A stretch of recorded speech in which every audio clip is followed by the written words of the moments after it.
जय गुरु जी संगत जी। हमारे प्यारे और शिवरूपी परमपिता गुरु जी के चरण कमलों में शत शत प्रणाम और गुरु जी की डिवाइन संगत को जय गुरु जी। संगत जी, गुरु जी टूटी हुई चीजों का खूबसूरती से उपयोग करते हैं। टूटे हुए बादल बारिश करते हैं, टूटी हुई मिट्टी खेत बन जाती है, टूटी हुई फसल बीज पैदा करती है, टूटे हुए बीज नए पौधों को जीवन देते हैं। इसलिए जब आपको लगे कि आप टूट गए हैं तो निश्चिंत रहे कि गुरुजी आपका उपयोग किसी महान चीज के लिए करने की योजना बना रहे हैं। इसलिए संगत जी, किसी भी परेशानी से, किसी भी विपदा से घबराए नहीं। आप बस गुरुजी को याद कीजिए, सच्चे मन से याद कीजिए, अपनी पूरी लगन और सच्चे दिल से याद कीजिए। आप हर परेशानी से बहुत प्यार से, बहुत आसानी से निकल आएंगे। संगत जी, आज के सत्संग बहुत सुंदर है, बहुत खास है और बहुत ही महत्वपूर्ण है। निश्चित ही आपको बहुत सारे अपने सवालों के जवाब मिलेंगे। आप सारे सत्संग अंत तक सुने और पूरा सुने। आज का पहला सत्संग हम भास्वती भट्टाचार्य जी आंटी का सुनेंगे।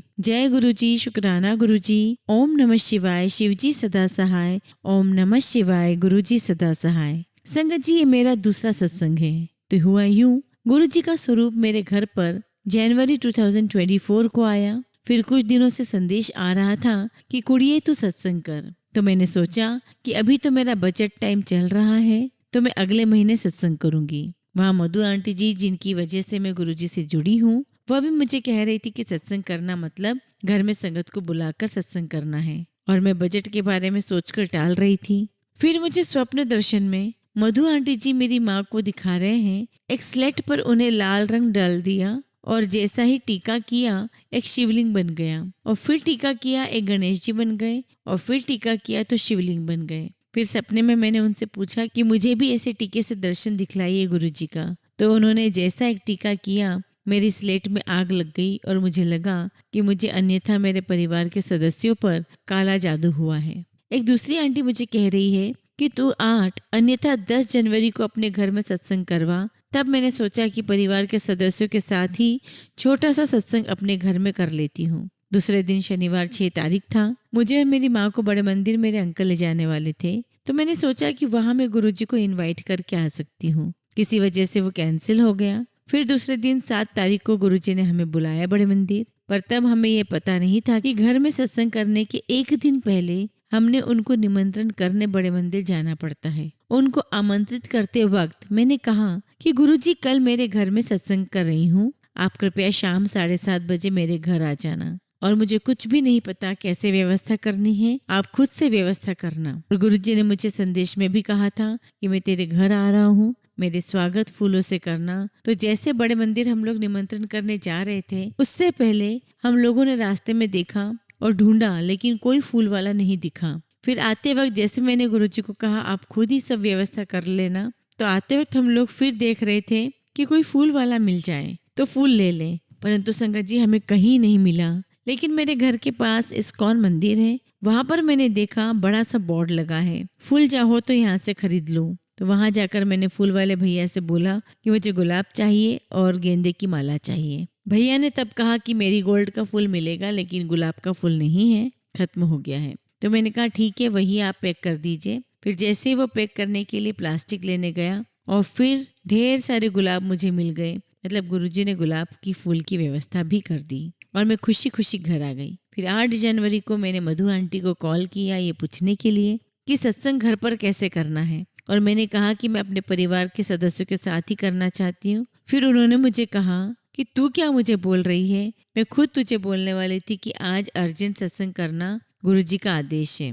मैं घबरा गई ये सोचकर कि मैं इतने कम समय में मैं व्यवस्था कैसे करूं, और गुरुजी को कहा कि अगर आप सत्संग कराना चाहते हैं तो आप खुद से ही व्यवस्था करवा देना। और फिर गुरुजी ने जादू किया और सारा खुद से ही सही वक्त पर व्यवस्था हो गई। सत्संग में बैठकर मैं और मेरी माँ मन में गुरुजी से अरदास कर रहे थे, गुरुजी आप जो मेरे घर आए उसका संकेत देकर जाना प्लीज। हम लोगों ने दिया जलाया, तब दिए से काला धुआं उठ रहा था, बहुत ही गहरा काला धुआं, जिससे पता चलता है कि सही में कोई काला जादू हुआ था हमारे घर। और जैसे ही सत्संग खत्म हुआ, धुएं का कालापन भी खत्म हो गया। एकदम पता नहीं चल रहा था कि धुआं भी उठ रहा है। फिर जैसा धुआं बंद हो गया, हम लोगों का सत्संग भी खत्म हुआ।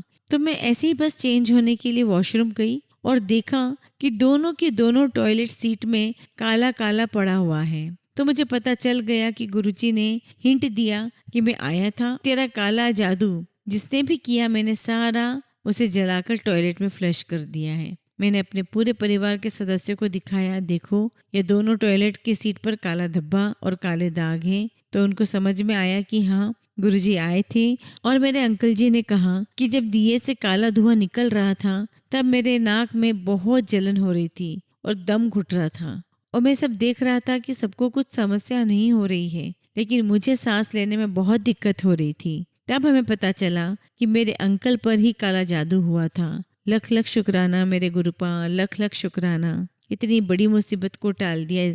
इसके लिए मैं जितना भी शुक्राना करूँ कम पड़ जाएगा। अब मैं गुरुजी की आज्ञा से अपनी वाणी को यहीं विराम देती हूँ। गुरुजी की कृपा से मैं आगे भी अपना सत्संग शेयर करूंगी। जय गुरुजी, शुक्राना गुरुजी, अनंतम शुक्राना गुरुजी। संगत जी, अगला सत्संग हम गुड़गांव से कृष्ण सोनी अंकल का सुनेंगे। जय गुरुजी, शुक्राना गुरुजी। ओम नमः शिवाय, शिवजी सदा सहाय। ओम नमः शिवाय, गुरुजी सदा सहाय। लव यू गुरुजी, हमारे प्यारे गुरुजी, अनंतम शुक्राना गुरुजी और प्यारी संगत को जय गुरुजी। संगत जी, जैसे कि गुरुजी कहते हैं शुरू से शुरू करो, तो प्यारी संगत जी मैं आपको शुरू से बताना चाहूँगा। संगत जी, मैंने गुरुजी का स्वरूप सबसे पहले तकरीबन 2015 में पहली बार देखा फेसबुक और व्हाट्सएप पर प्रोफाइल फोटो के रूप में। मेरे डैडी जो कि रिटायर्ड कर्नल हैं, हमेशा मुझे कहते थे कि लाइफ में गुरु होना जरूरी है और मुझे कहते रहते कि किसी गुरुजी की शरण लो और सेवा करो, जिंदगी में कभी किसी काम में अड़चन नहीं आएगी, बरकत होगी हर जगह। मेरी वाइफ 2004 से आर्ट ऑफ लिविंग को फॉलो करती है और गुरुदेव को मानती है। वो मुझे भी कहती रहती थी कि आप भी आर्ट ऑफ लिविंग को फॉलो करो। उन दिनों एक्चुअली बहुत सारे बाबास का स्कैंडल और क्रिमिनल इन्वेस्टिगेशंस मीडिया रिपोर्ट होती थी। तो मैं अपनी वाइफ को कहता था कि ये सब बाबा ढोंगी हैं, अपनी पूजा करो, मंदिर जाओ, पर किसी के चक्कर में मत पड़ो।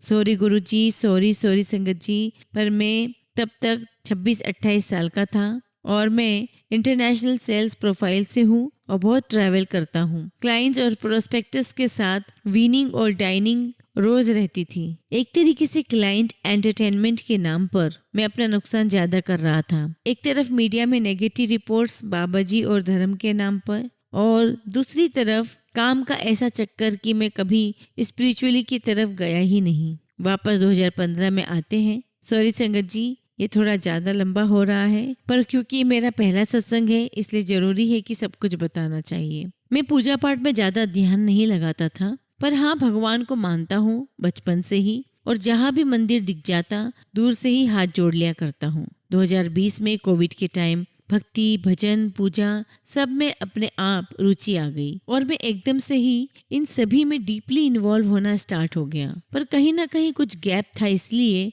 अपने बिहेवियर को कंट्रोल नहीं कर पाता था। जरा जरा सी बात पे गुस्सा हो जाता था और घर में सबसे गुस्से में ही बात करता था। इसी कारण मेरी वाइफ से रिलेशन में गैप आना शुरू हो गया और आए दिन लड़ाई और आर्ग्यूमेंट्स होती थी। नवंबर 2020 में मैंने स्पिरिचुअल वर्कशॉप्स ऑनलाइन ज्वाइन की और धीरे धीरे सदगुरु की वीडियोस और पॉडकास्ट सुनने शुरू किए।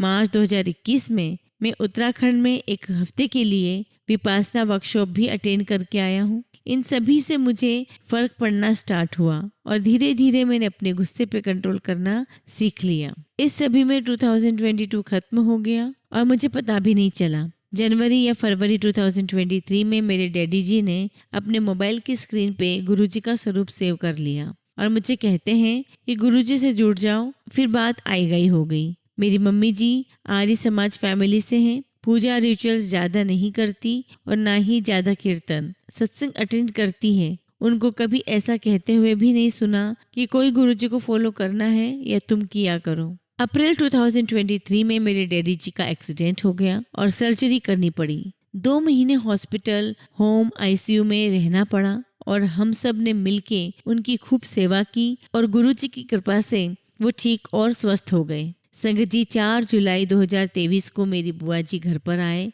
और मम्मी जी को उन्होंने गुरुजी का स्वरूप ब्लेसिंग्स दिया। इस तरह से गुरुजी हमारे घर में आ गए। उसी दिन मुझे पता चला कि मम्मी जी ने गुरुजी से डैडी की हेल्थ ठीक होने की अरदास लगाई थी और शायद इस बात का जिक्र बुआ जी से किया था फोन पर। तो प्रभु की लीला है ही इतनी प्यारी संगत जी कि गुरुजी की एंट्री हमारे घर में मेरी मम्मी जी के थ्रू हुई थी, जो ज्यादा पूजा पाठ नहीं करती थी। मेरा कनेक्शन तब भी गुरुजी से नहीं हुआ था। मम्मी डैडी के कहने पे गुरुजी का घर में अलग स्थान बनाया गया। मम्मी डैडी सत्संग सुनते थे पर मैं अभी भी कनेक्ट नहीं हुआ था।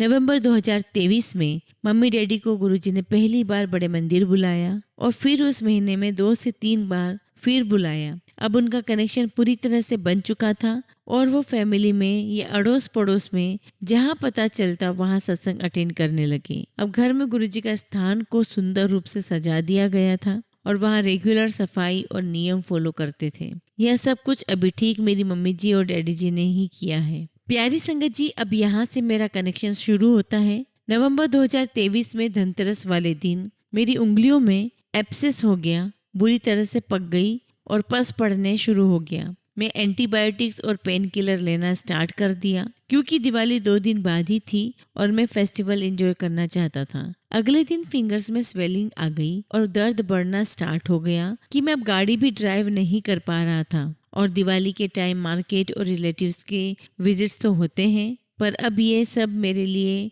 नामुमकिन सा था। दिवाली वाले दिन तो हालात ऐसे हो गए कि मेरा मन कर रहा था कि मैं अपने हाथ निकाल के कहीं रख दूं ताकि दर्द न हो। इतना दर्द उठा संगत जी कि मैं शाम को आरती के बीच में से ही उठ गया और उंगली को खुद ही घर पर पिन से डिसइंफेक्ट करके पंक्चर कर दिया। पस बहना स्टार्ट हो गया और 2-3 घंटे बाद मुझे रिलीफ मिलना शुरू हो गया। उस दिन पहली बार मेरे मन में गुरुजी की अरदास थी कि गुरुजी मुझे जल्दी ठीक करो। मुझे सर्जन के पास नहीं जाना और ना ही मुझे अपना नाखून उखड़वाना है। संगत जी, उस रात को मैंने सपने में देखा कि गुरुजी मेरी नजर उतार रहे हैं। 2 स्टील की थाली लाल मिर्च से भरी हुई। गुरुजी ने कहा, देख इतनी नजर थी, दोनों थाली में मिर्च जल के काली हो गई, खून तो ठीक हो जाएगा। मेरी आंख एकदम से खुली और मैंने देखा कि मैं तो अपने बेड पर ही हूँ। नाइट लैंप ऑन है रोज की तरह और वहाँ कोई भी नहीं है। कि तभी मुझे समझ में आया कि गुरुजी ने मुझे ड्रीम दर्शन दे के ब्लेस किया है। यह बात मैंने 2 से 3 दिन बाद ही घर पर बताई।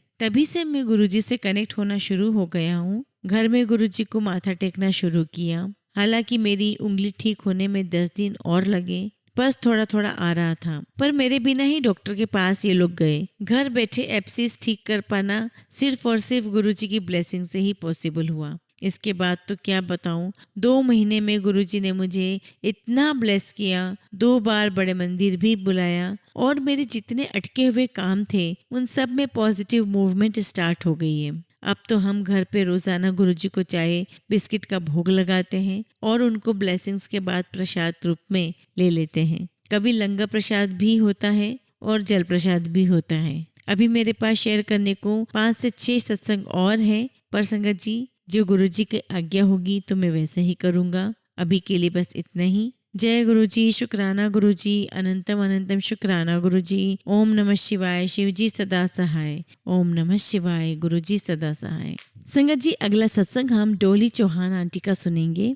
जय गुरुजी, शुक्राना गुरुजी, अनंतम शुक्राना गुरुजी। ओम नमः शिवाय, शिवजी सदा सहाय। ओम नमः शिवाय, गुरुजी सदा सहाय। संगत जी, मैं दिल्ली से हूँ और ये मेरा दूसरा सत्संग है। अभी कुछ दिन पहले ही मैंने अपना पहला सत्संग शेयर किया, अपने बारे में बताया था। मैं अभी कुछ दिन पहले ही गुरुजी महाराज से जुड़ी हूँ। अभी कल ही मैं बड़े मंदिर गई थी और कुछ ऐसा हुआ कि मैंने सोचा आज अपने सत्संग आप सभी से शेयर करूं। मेरे पास गुरुजी का मैसेज बड़े दिनों से आ रहा था कि तू बड़े मंदिर आ, तुझे बड़ा सरप्राइज मिलेगा।